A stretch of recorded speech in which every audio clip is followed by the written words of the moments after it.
look to do that and more play for his team. Team Vitality, though, I'd say they've got a bit more of a standard team fighting comp right there. Just going to be looking to group up, CC some people, AoE them down, and you know how it is. Front to back, baby. Yeah, I mean, they've got the front to back, whereas XL kind of have they have to be proactive, right? They have to dive, they have to make the plays. Patrik will facilitate with the curtain. Whether he thinks Skeanz has taken it, whether it's like already gone, but that is interesting. We get a cheeky dive here, though. I mean, you were completely correct, Foxy. They're going straight in onto Kryze. First blood for Szygenda. You read him like a book. And then Kryze, who was able to take the Krugs, because these chickens have a higher level, so they're going to yield more gold and experience. And Milica might be in a bit of trouble here. And Milica, he does have flash available if he wants it. Will hold onto it for a very long time and gets punished by Czekolad. They're taking the deficient. So I was very impressed with his performance yesterday against SK, and I'm looking to see more repetition of that, as he might be caught out here, though. Yeah, taken very low, was forced to flash away. Cronwshot will get the snare on Torre, but I mean, Torre's coming in. Very bar. So that does mean, you know, he's going to have a bit of a breathing room in that top side. XL now positioning around the Dragon. Looks like they might want to set something up. There's the face check from Labrov. Yeah, straight to spot. There's the Magnet Storm into the onslaught of shadows, and now Labrov is in the wrong place at the wrong time. Skeanz will pick up one. It is support for support at the end of the day. 1-for-1 trade. Posturing around this Dragon. It's been quite late here for that first Dragon. I think Vitality will just give this one up and move towards the top side. We're going to get another dive onto the Aatrox. Kryze, you're in trouble. I think he might be forced to flash away, trying to dance out, and he will. Fancy feet, although I'm going to say it was a relatively easy pattern to follow. But they will drop. They will drop the Rift there on top. This should be first turret of the game traded for that Dragon. I think XL now have increased their percentage of getting... Oh, never mind. I know, the big engage onto Czekolad is forced to flash away. Here comes Dan. Now he will essentially guide Czekolad out of that engage. He's not really that kind of champion, you know, so I do think a little bit of awkward play style here from Szygenda now, with that top tower being down. Because, like, yeah, look at this. You push out this far, you're just very, very runnable. And Dan has seen the opportunity to come in for a gank. Straight up to Szygenda as he lands the charge. Szygenda taken low, and Czekolad is here with the stun. He'll pick up a kill. 2-0 on Czekolad's position where they're going to be grouped up, or they're not going to really have the freedom to move around, like to navigate the objective wherever that might be, in the river or, you know, in the jungle. And when they're in that situation, they're a little bit easier to learn. Really important to keep track of as this game goes on. Dan has gone for Triforce, so he's more of like a carry-focused Hecarim, and if he does dive in, he will be quite much. We've got teleport here. Labrov getting caught out potentially, has got the ultimate popped for the time being. Will be able to get out. I thought potentially we were going to see a bit of a dance around this Dragon. Doesn't mean that we won't. 20 seconds until spawn, but XL are grouping up around mid for now. Both teams are just trying really hard to get that mid push so that they can then move into the river, get set up here. Vitality so far have been the ones able to do that. Now it's XL's turn to try and get a mid push as they want to then move into the jungle and again work on that vision as this pink ward's going to go down. It does look like Vitality being pushed out here. Gotta be a little bit careful, XL. Don't go too far forward. Actually, might just be that Dragon. So Vitality are going to give that one up. They're going to move into the top side. I hope they're going to put some vision down or something and actually trade something for this Dragon. Get straight away. You usually see souls pop up around the 23-minute, 24-minute mark. It'll be a little later than that this time. Szygenda. I think he's walked.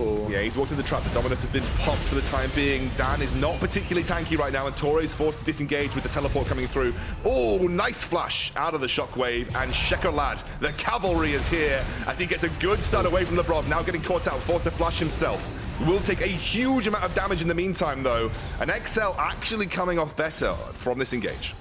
Now, it was really, really close, but in the top side of the map here, you've got Xayah and Lillia putting pressure down onto Kryze, just getting that wave pushed in. XL will be very happy with that one, though. They're able to get this pressure here, push Vitality away. Vitality did obviously dedicate. Might be in a bit of a pickle, but XL is around. I'm not sure they want to go for that. It's Labrov behind enemy lines right now. He's whoa, what's going on here, mate? What's going on here? I'm not sure that's the play. He's going for it, though. He catches Dan out. The spy mission works. Oh, my word. Absolute saboteur. As Labrov now gleefully walks to his team, and they're going to start at Baron. Mate, honestly, Labrov, mate, I'm sorry I doubted you. You knew what you were doing all along. That was a perfect movement. He's going for some more sneaky movement here as well. He's trying to get behind the XL lineup. Vitality going for this Baron. They are. Labrov again behind enemy lines, or rather behind his own lines as the curtain call comes through, trying to buy time. Here comes Torre into the pit, trying to buy a little bit of space. As now Kryze in the front line pops his ultimate. Czekolad is there, the curtain call missing. This is a good fight for Vitality right now, but Czekolad buys one back. It's 1-for-1 overall as the shockwave hits the head, but Pulv is there, and Czekolad will drop. In the meantime, though, it is the Drowsy, and it's forcing XL away. That was, honestly, I made it sound more impactful than it was, but Vitality did come out just about ahead. No, that was a really big fight and a really important one as well. It was only a 2-for-1 in the favor of Vitality, but crucially for XL, they were able to deny that Baron. They stopped that from going down, and I do from that previous engage, which was a relatively big pickup for them. They don't have any vision of the red side entrance, although they do get a nice route onto Labrov to begin things right now. Vitality keen to secure this dragon, though. They don't want to give XL the opportunity for Soul Point here. They have already started it, but XL want the fight. Torre looking for the engage. Szygenda forced to pop Dominus to begin with, but yeah, it's locked up by the Deadly Flourish into the stun, and they'll pick up the kill. But the dragon has gone over. I don't know if Dan's done yet. Onslaught of Shadows over the wall onto Milica, who is taken low, but they are out of range. The shockwave looked nice, but it was a disengaging shockwave at the very most. One kill for four-man sleep, but no mythic yet completed, although it is, I'm sure, very soon for Skeanz. Major item spikes are being hit, though. Wait a second, Czekolad might have overcommitted. That's the flash engage from Labrov once more. I think Czekolad, I'm not sure about that flash. I'm not sure about the flash. This is shut down here for Milica, and this might be another opportunity for Vitality to push onto Baron. Vitality definitely want to look for this Baron right here. If they've timed their team.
After this split, we may be naming it the Vitality Miracle Run, because they had an even lower chance, I think, to potentially make it to that situation where playoffs was a reality. But they need to take it one step at a time. Labrov getting caught out here takes a lot of damage to begin with. He is low. He is very low off the back of that. Puts them one away from Soul, which is very important because, you know, XL have been really going up against it here. They've been struggling.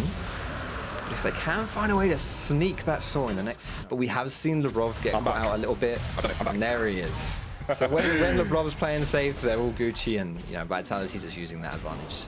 Mate, I heard you're a little bit of play-by-play player. That's not bad, Foxy. I think you're threatening my job, mate. Labrov finds the engage back with a Dando. Here comes the teleport. In the meantime, Kryze buying space on the front line. Szygenda will back out. Labrov chunked 80% of his HP off that engage. And got to be a little careful now, as they are now being threatened around the Baron pit. Yes, mate, it's tale as old as time. Song as old as rhyme. I don't know who the beauty is, but Labrov is the beast in this case. He just keeps getting chunked out. He sets a little bit too far forward.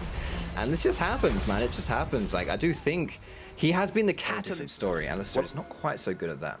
I think you're seeing exactly what you mentioned earlier, Foxy. Like, Alistar is the engage, and if he can't get the engage off that sets up Vitality, they're kind of limited, and Labrov is left on an island. Whereas XL, they have multiple avenues that they can look to exploit with their engage. And this is one of them. The Magnet Storm, the Onslaught Shadow is not so good, but Patrik thrown into the middle of the team fight. The Drowsy has landed, and Cronwshot's on the backline, tearing XL up. Vitality, a double kill for the AD carry, and oh my word, XL put in the dirt.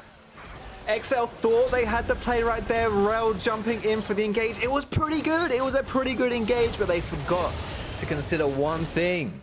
Cronwshot right there, bending time in his inventory. He had the stopwatch. Xayah is already this is what Cronwshot offers. I don't know whether it's like the voice that he provides in the team, to just in his team fight. Get to this point in the game, Cronwshot is a great AD carry to have in your side of the ring, and he's proving it right there. That last team fight, like 5k damage, absolutely nothing. And he's 5-0-5 right now. They are brute forcing through this inhibitor turret for the time being. Vitality, they want to keep that 2% GA as well, I believe, too. So even has that extra comeback mechanic if they need it in the middle of a team fight. Even though Exo have great engage, finding a window to execute that is going to be really, really tight. Oh, I love the, oh my word, you had to say it that way as well, didn't you, Foxy? You had to say it that way. That sounds a bit bad. You know what I mean. Well, I learned that Foxy really loves bananas. And let's see if the banana can remain skin on for Vitality as they head into this top lane inhibitor push. Szygenda a pretty tough skin though, Foxy. He's a pretty tough skin. He's going to be, he require more than a gentle fingernail to peel that one. Most reptiles do tend to be in that category there. And Vitality, they have the pick of the lid. There it is, Exo engaged. And they go straight on. Cronwshot has the Featherstorm though. He is safe for the time being. Dan tries to charge in, but the G8 is there. And right now, Labrov is buying time on the front line. Vitality are back up and running. Cronwshot, the engine on the back line now as well. Going toe-to-toe with Kryze. He will drop down. Skeanz is there, however, and he will keep himself safe. The curtain call comes through. Milica is there as well, but Szygenda still the tough skin of the banana, and he is not yet peeled. He's continuing to back out of the team fight. They get the inhibitor, and I think with Milica they should be able to get away. Szygenda has the shield, the shockwave, and Szygenda's back in. I didn't know it, but banana peels bite back, and they're going straight onto Kryze, and they'll get the double kill for Milica. This could be the game-ending push for Vitality. They've done nearly 45 minutes into this game. This is a risk-averse game, but they're going to pick up the soul. That is a 4-stacked mountain soul picked up as well. That is another layer of the banana, Foxy. It's the exterior mountain layer of the banana that has been picked up by Vitality. That it is. It just makes it even harder now for XL to execute these team fights, because it was already hard enough, honestly. I mean, if you run back that last team fight, which did work well for XL, with this Baron, with this mountain, so I don't think it works out for them, and this is going to be it. Baron's just going to go down, but they're going to go in. Dan's a little bit too late to the party. Kryze and Dan versus the world, but he's already dead.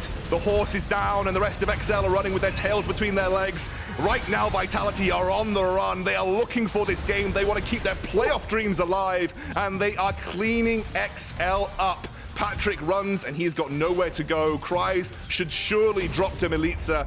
Inhibitor minions are being teleported to. Vitality want more than a 2% chance. They want this run to continue. They're starting their very own miracle run, and the first scalp they're taking is XL. A big win from a team that has needed it for so long. XL extend their losing streak to 7 games, but more importantly, Vitality, their first 2-0 week in the LEC.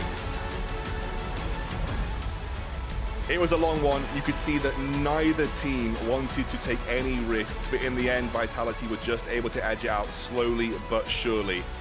And honestly, I don't even know who I consider being the major carry there, but Cronwshot had an excellent performance. I think Labrov had some amazing, like, spy master behind enemy line moments engages too. There was